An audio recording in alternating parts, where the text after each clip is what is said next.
Hi everyone. In today's session, we are going to discuss about William Shakespeare's famous poetry, a poem, Seven Ages of Man.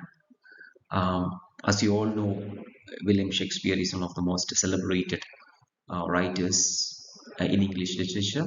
He has touched upon almost all the major genres in literature, specifically poetry and drama. He is considered to be the craftsman of drama, and he is also renowned for for his contribution to the poetry, especially sonnets. The poem Seven Ages of Man. The Seven Ages of Man is actually written by William Shakespeare. It's a part of a famous play, As You Like It, by William Shakespeare. It comes as a monologue in his play, As You Like It. In Act 2, Scene 7, this monologue is narrated by the melancholy character Jacques when he speaks about the human life, comparing them with the different stages of a human life. So that is the context of this poetry. This is not written as a poetry as such, rather it is a part of one of the most famous plays, celebrated plays of Shakespeare, As You Like It. Speaking about monologue, dramatic monologue is actually a type of poem or a speech in a play where a character speaks to a silent listener, revealing their thoughts, feelings, emotions, and experiences.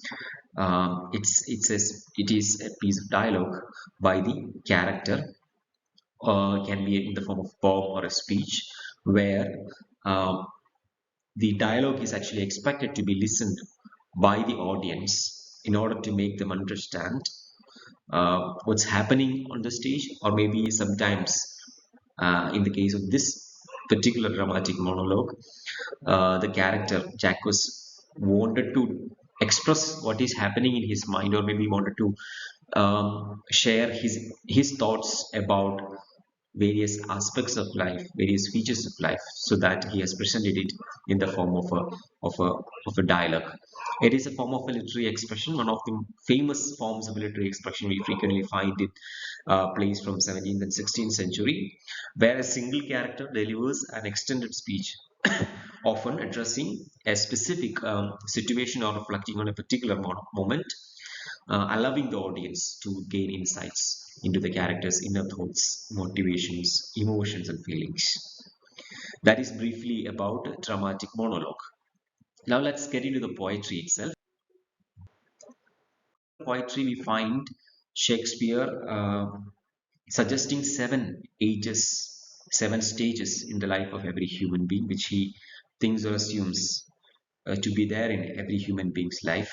Most of the stages are historically placed in the sense they refer back to the history where Shakespeare lived. Because if you're looking at the classifications we find here, you may find that some of the stages he explains or gives here are not applicable to the current times, but Shakespeare derived or maybe assumed these stages based on the time, and based on the cultural, social and political situations existed during the time, during his lifetime. So the first stage is infancy. Infancy is the first stage. Starts with the infancy, where the baby is completely dependent, helpless, and reliant on others for care and sustenance. That is the first stage. That is the first stage. It means early infancy is the first stage. The second stage is the stage where the infant grows into a schoolboy, which we can also call as the childhood. So this stage represents childhood and early education. The schoolboy is described as a reluctant, dragging himself to schools with a stature and a shiny morning face, but not entirely eager for learning. That is the earliest phase of a school-going child, where he is reluctant to go to school. So that is the second stage he identifies in the life of a human being. From the second stage, move to the child is moving to the third stage, that is the most exciting and most vibrant stage in the life of a human being. As Shakespeare explains, it is the time, it is the life of a teenager or a lover, people start fall in love during this time. They start to experience that feeling from this time onwards, adolescence or teenage time. Okay, the lover stage portrays the passionate emotions and the idealisms of youth. It's full of emotions and feelings, full of ideals, full of imaginations. The individual is described as shining with love, composing heartfelt ballads for their beloved and feeling deeply emotional. The kind of characters that we can relate to these features can be found in Shakespeare's plays, especially his comedies. Moving from teenage, Shakespeare moves to the next stage of a human life, that is adulthood or the life of a soldier, where the soldier had to enlist for service.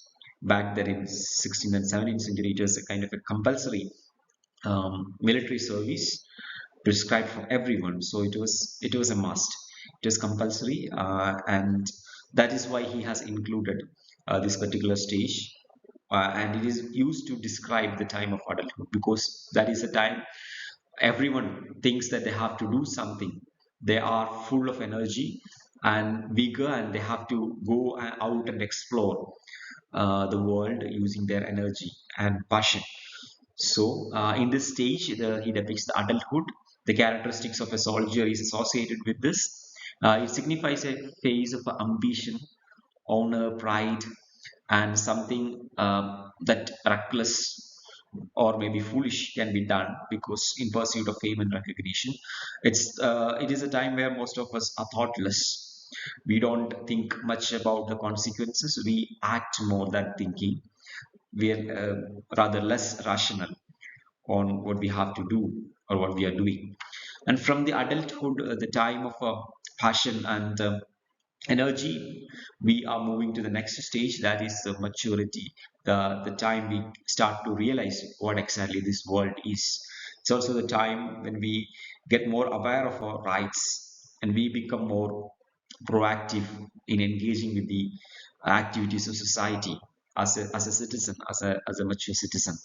In this stage, represents maturity and the pursuit of justice. The individual is characterized as wise, often with a round belly, symbolizing prosperity, and is full of wise sayings and experience. This is the stage where people start to get into politics. They get more involved in social issues. That is why he identifies or maybe names, titles the stage as of maturity and justice. From that, we move to the old age, or maybe the age where people start to become more pensive and reflective of their life because they have already lived their life.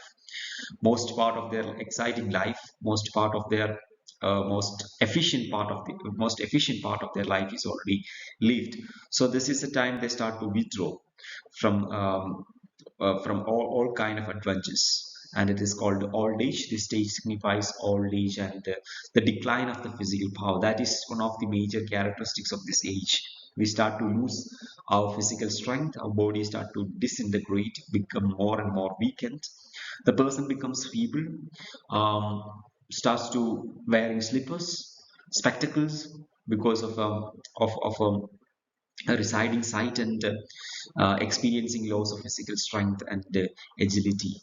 So these are the signs of old age where we lose a track of body, we lose a track of controlling the body, and we start to realize that we are moving towards the other end of life.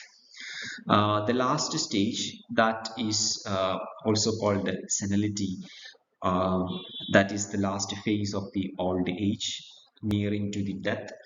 So it's also called the second childhood for a number of reasons by Shakespeare. He calls it the final stage, and the final stage is depicted as a return to a state of a resembling child state, that resembles childhood. This phase represents a loss of faculties, a decline into helplessness, and a regression into a state of dependence, described as a second childishness, where we become more childhood in terms of our physical strength and our dependency on others. That's why he called second childishness.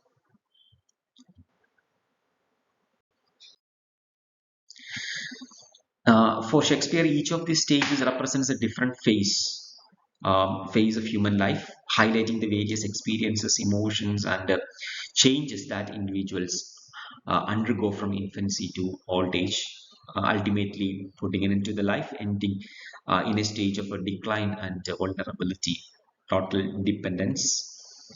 So that is how he arranges the stages, the whole life of a human, with the full cycle of a human being.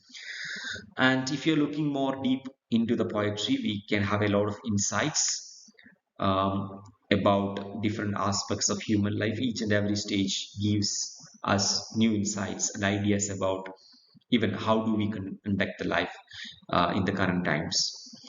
Looking at the poetic features of the work, especially the metaphorical imagery used in this work, the comparison of life to a stage, and humans to actors emphasizes the transient nature of life, suggesting that each person has a role to play in the larger narrative. This is also one of the most recurrently used phrases from Shakespeare's works.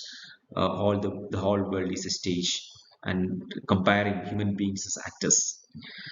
So the stages of life, there is an intention basically behind discussing this aspect of a human life, or bringing in this poetry. Shakespeare divides basically into seven distinct stages, every human life, starting from infancy to old age. And it is actually suggesting a number of things, like how the life that we have in this world is resembles, or maybe it resembles or is resembling with the universal journey. Its idea of journey, we are traveling from a point to an end point where we go through different experiences. So that growth of a human life from the infancy to old age is more comprehensively, or maybe more simply presented through this, by dividing it into seven stages.